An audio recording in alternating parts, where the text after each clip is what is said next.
First want to dedicate this actually to my brother-in-law who passed away just before the deadline for the competition. I sort of wrote this in between time. So anyway, called Changing History. Ermine loved it when her grandchildren came to visit. They'd come one day at the weekend with either parent and or an evening after school. That's what she loved the most, the visits on a weekday, and she'd have them all to herself.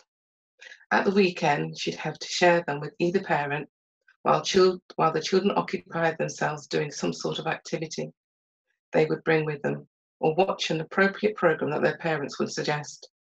She didn't really mind sharing them or the mess they left behind because her two up, two down felt full of bodies and noise. Irma didn't mind living on her own now. She'd had enough time to get used to it, but now she missed the noise. But how she missed the noise after they'd left. Today was one of those days she loved, so much so that her smile began as she made her way up to bed the night before and was there when she woke.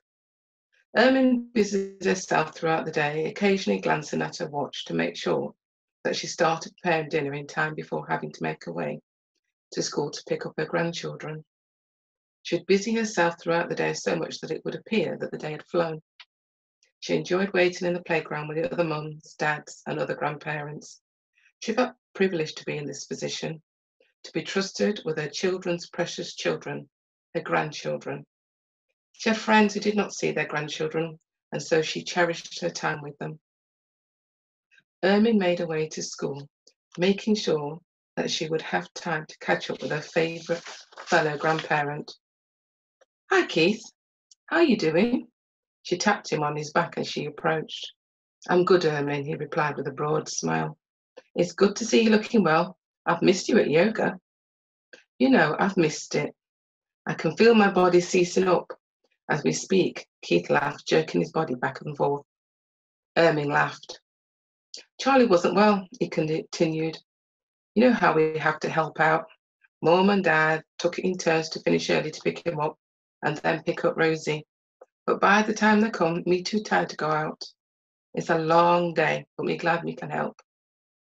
Keith was like Ermine. He lived on his own and looked forward to picking up his grandchildren after school, in between enjoying his retirement and the occasional extra babysitting duties. "He's better now, hence I'm here." He sang the last part of his reply, gesturing with his hands. "It's not like when we were bringing up our children. We had to do it on our own. You just had to manage or send them to school and wait for a call." The inner edges of Ermine's eyebrows moved upwards as her thoughts took her back in time. Keith's words brought her back.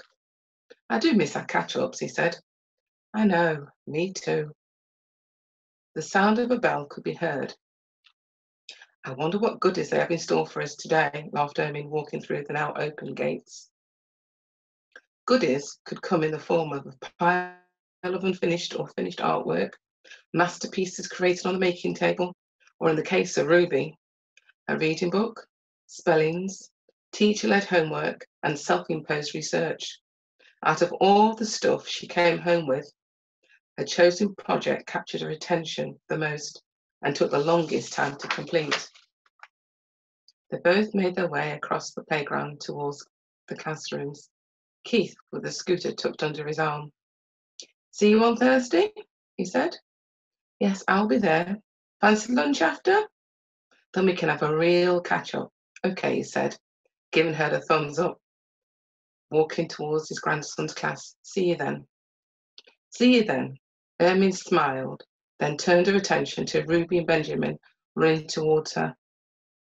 "Grandma, Grandma!" they cried, approaching with outstretched arms. "Hi, you two. How's your day been?" she said, throwing her arms around them both as they clung to her legs and her waist. Gone were the days when she would lift them up into her arms. Arthritis made sure of that. "Oh, it's so good to see you." They stayed in that position for a little while longer, each enjoying their embrace. Ermine smiled, her mind taking her back in time to the embrace of her own children in the very same playground. "Come on then, we need to go. Otherwise Nat will be waiting at the door." "Okay, Grandma," They made their way to Ermine's home, each child sharing the event of their day. "Hi, Nat." Ermine greeted Nat, giving him a hug before putting her key into the front door. "Hi, Grandma." "Hi, you two," he replied, high-fiving Ruby and Benjamin as they made their way into Ermine's hallway. The smell of thyme, coconut cream, Scotch bonnet, garlic, black pepper, and jerk seasoning greeted them. They smiled, each knowing what was coming later. "You beat us today," Ermine continued while removing her shoes. The children followed suit. They knew not to question. Ermine was relaxed with her grandchildren, having mellowed over the years. She was a lot less strict with them than she'd been with their father and uncles. She was no longer the mother who was raising 3 young men of her own, having to do it all, work and look after her mother too. She's retired now, her time mostly her own to use how she wished. Her parents were both deceased, her children in their 30s, and with their own families. Having grandchildren, her grandchildren, was her choice, something she was happy to do. They gave her life meaning. "Right, go and wash your hands, dinner's ready." Ermine indicated the cloakroom on her way to the kitchen. "Okay, Grandma," came the reply. They knew not to argue. After dinner, it's what? Time to do our homework, they said, taking it in turn to do as they were told. Absolutely, because knowledge is power. How much harder do you need to work? Twice as hard, came the chorus. Why is that, Grandma? Benjamin asked, drying his hands. You know why, Nat replied before Ermine could, making his way towards the dining table. But why? You know why. Grandma and Dad have told you. Stop being a baby, Nat said, giving Benjamin a little push. Grandma, wailed Benjamin. It's okay, darling. You are the baby of this family. Stop it, Nat. Ruby, are you ready? Yes, Grandma, come in. Once the children were settled at the dining table, she brought out several dishes of food that she prepared earlier. She loved the feeling of being wanted, needed. Her children and grandchildren brought out the best in her. The weekly visits was the only time that she would make an effort to create her version of her own mother's cooking. Today was no exception. Ruby said before placing a forkful of rice and peas in her mouth, Grandma? Yes, darling, she answered, moving her fork away from her mouth. Did you know that it's Black History Month? I hate that, retorted Nat, putting his fork down. A month? Is that all they can give us? Me too, love, Ermine responded, also putting her fork down. Her food toppled back on her plate. But why, Grandma? Inquired Ruby. I know that it's supposed to be a time of celebration, but to me, we shouldn't need this. Why, Grandma? Benjamin decided to join in the conversation, not usually one to miss an opportunity to eat. The thing is, I don't want to stop you enjoying it. I hate it, said Nat. In history lessons, all we learn about is the Tudors, the Victorians, the Romans. It's the same all the time. And when it comes to Black History Month, what do we learn? About Stevie Wonder and Bob Marley. Depending on the age of the teacher, maybe even Whoopi Goldberg, replied Ruby, incredulous, gesturing with her hands. There's nothing wrong with learning about them. But, I mean, really? Did you know that there were some influential Black Victorians? Nat clenched his fists as he spoke. No, I didn't, Ruby and Benjamin replied in unison, looking at their grandma. Yes, that's right. I told Nat about them when he was studying the Victorians, before he went into secondary. I would have told you myself when it came up in school. Tell me you haven't done it yet. I haven't. Not yet. Can you tell me now? Sorry, us. You wouldn't have done it yet, Benjamin, Ermine continued, forgetting about the food she'd worked so hard at preparing and making sure that the temperature was just right before serving. I really enjoyed learning about them, and I tried to tell Mr. Gordon. But he wasn't interested. Nat interrupted.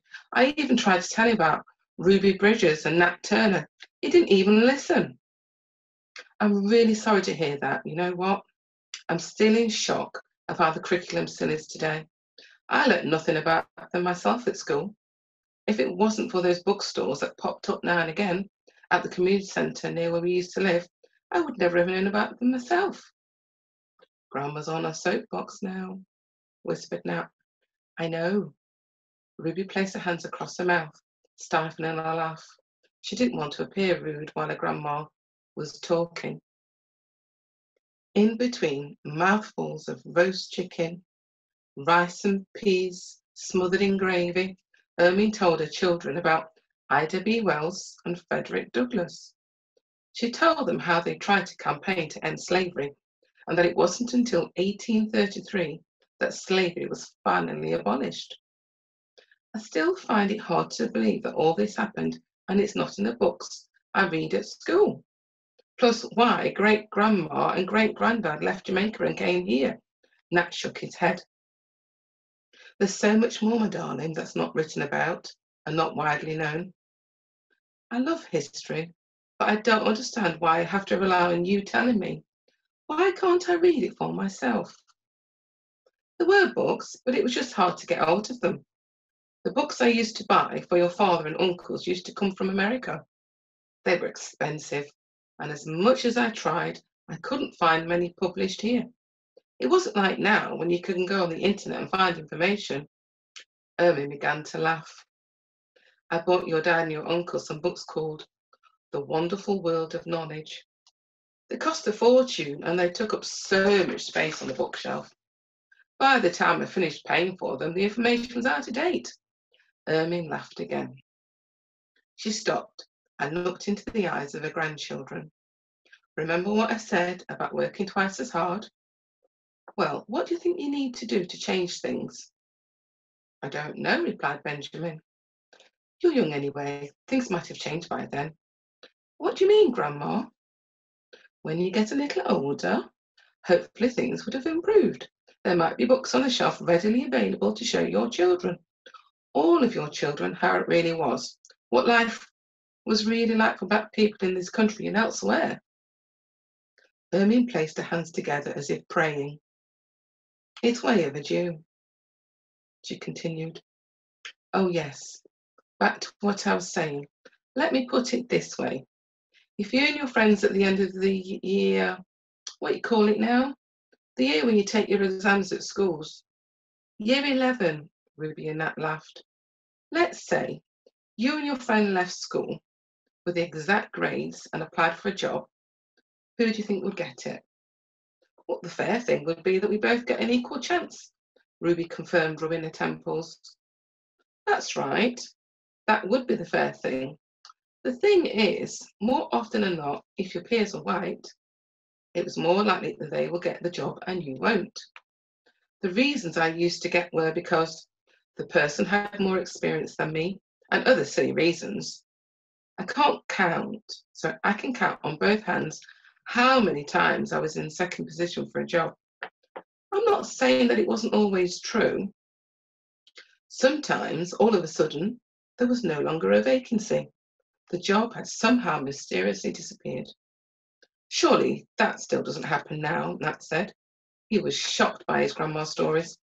The thing he struggled with the most was they weren't fiction, and that his dad had had similar experiences himself.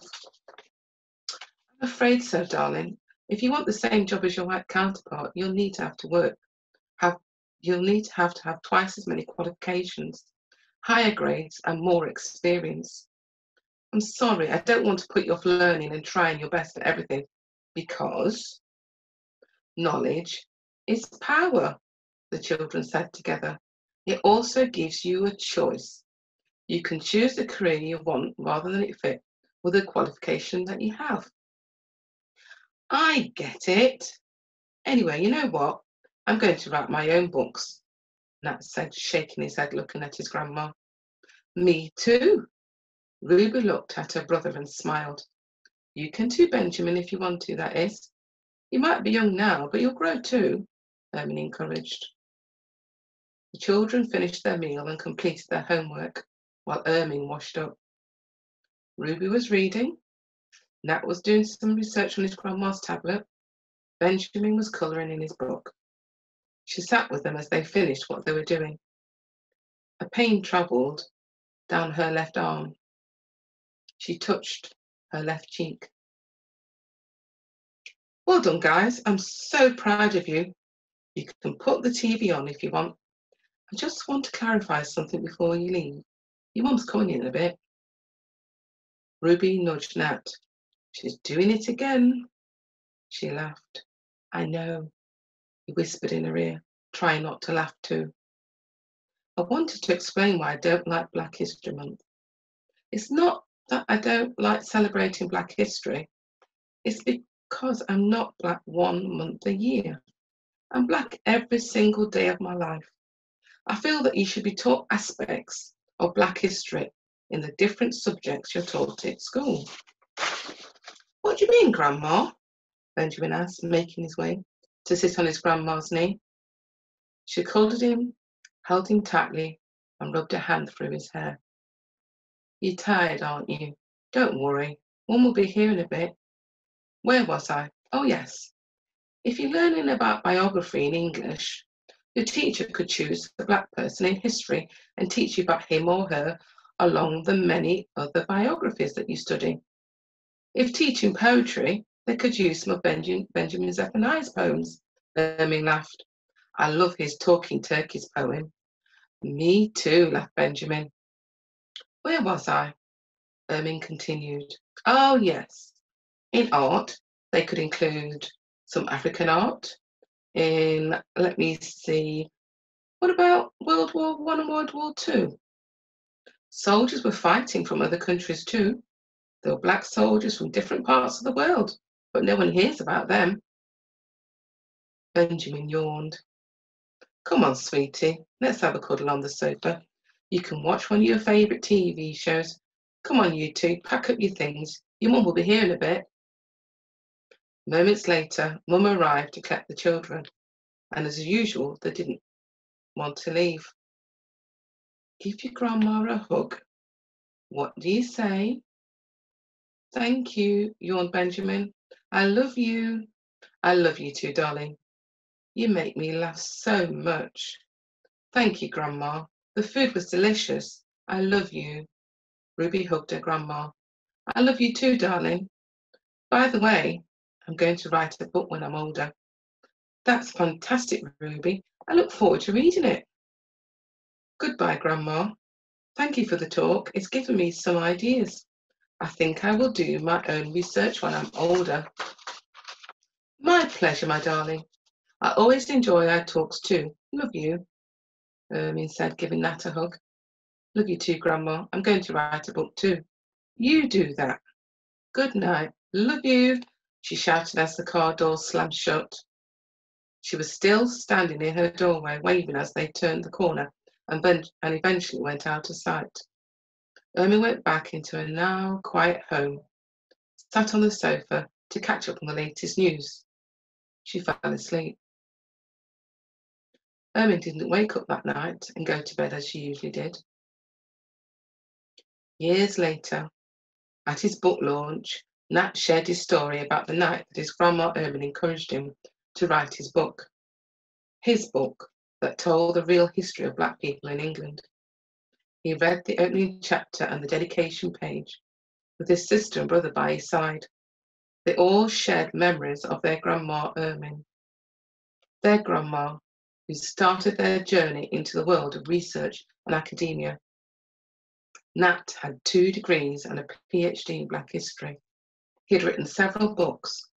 This particular book was being adapted by the BBC and was going to be aired later that year. Ruby had just completed her journalism masters and was about to start her PhD. She'd had a column in a mainstream newspaper and was given a chance to lecture trainee teachers about equality and diversity in the classroom. Benjamin was in the 2nd year of his TV and film degree. He was determined that he was going to change what he saw on the screen. Although Ermine wasn't there to see this herself, She lived on in the lives of her children and grandchildren. Her grandchildren were determined. They were going to do their very best to make sure that their children had access to books and films that emulated them. Not once a year in October. After all, they were black every single day of their lives. It's called The Next Big Thing. An elderly lady dressed in a lilac boo-boo approached me when I was at the book table, waiting for Nkolo to sign my book. She looked at me and smiled. I smiled back and quickly looked away, not feeling in the mood for chit-chat. She continued to smile, refusing to listen to my body language, and somehow managed to force me into one of those conversations. One where your eyes are constantly darting about, searching for the nearest exit as your head nods nonchalantly and a faux Cheshire smile is plastered on your face through gritted teeth. After an initial intro of how wonderful the speaker was and how pertinent his observations on Africa were, she stabbed me with the question, "Are you African or English?" I had to stop my eyes from rolling and my shoulders from sagging. "Both," I replied, as pleasantly as I could manage. I foiled her plan, I thought to myself, already imagining my triumphant conversational exit. We simultaneously asked each other a question, and with inquisitorial guns drawn and dogged will filling the silent air, the standoff began. Like a game of chicken where two stubborn egos have the potential to be bruised, neither of us wanted to give up. Both of us repeated our question in succession. Mine, how about you? Hers, which part of Africa? In the end, I surrendered. Nigeria, what about you? Oh, right, she says, and started to prepare herself. Her actions resembled a professional singer before a performance. It seems like this is the question she'd been waiting for. And like a 1-minute elevator speech, she begins to reel off a Facebook version of her life story. Well, I was born in Kenya, grew up in Tanzania, and well, we just weren't taught African history at all. And my mind drifts off. Trying to pinpoint what about this lady has irritated me so much. Am I biased about her accent, but unwilling to admit it? Was it her age and race which made me judge her before she'd even spoken? Is it her unlimited supply of overindulgent bonhomie? The way she tricked me into conversation, or the fact that she asked me that question and then forced me to choose? Why had it not occurred to her that I could be both or neither? Or was it not an obvious question a number of people could ask as a sort of icebreaker at an African festival? Why hadn't anyone else asked it? Was it relevant? And while the war was dreadful, all those awful things that happened to the Mau Mau under British rule, I wondered if I should tell her that her 1-minute elevator speech had run over time. The author still hadn't arrived, so I was trapped here with my feet full of English politesse, firmly rooted to the ground. Why must I stand here and rationalize the way I feel? My mind whispered. Give excuses for it, concretize it, give myself permission to have these feelings. I started to think about the show currently on TV, where people are put into staged situations to test the moral temperature of the nation regarding social issues such as homophobia, Islamophobia, racism, etc.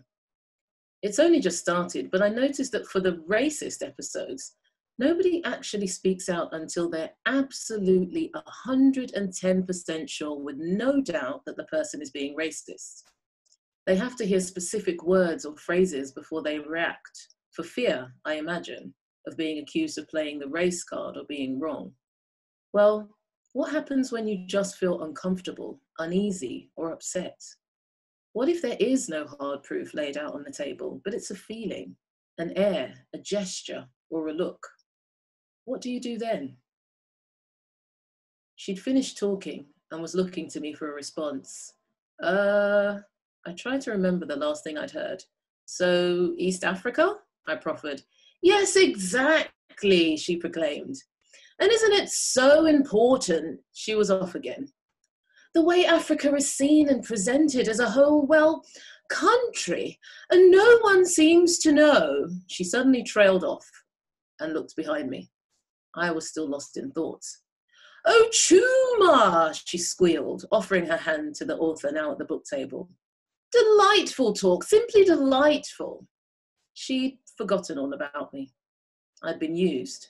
I was a seat warmer to her, a stand-in, a you'll-do-for-now substitute for what she really wanted. I suddenly became invisible as she moved on to the next big thing. Thank you. She had wondered if that girl was the daughter of the black guy she'd passed in the market square a couple of weeks before. She felt sorry for him. Every eye on the cobbles followed him as he strolled past the veg stall, vacant look on his face like it was the most normal thing in the world for a black man to eat broccoli. It can't be nice to stand out that much, Beth thought. But was it really anyone's fault?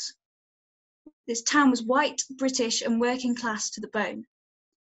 Everyone wore the same clothes, on the same skin, with the same amount of carling kicking about their innards. A glass of wine, dark skin, and real Converse would all be met with bewildered stares. She remembered the reception she got for wearing her Del Boy jacket and flares combo down the local Wetherspoons. Exaggerated sniggers behind oversized menus. She had not yet realised the complete incongruence of her experience and the black man's experience, that at least she could change her clothes.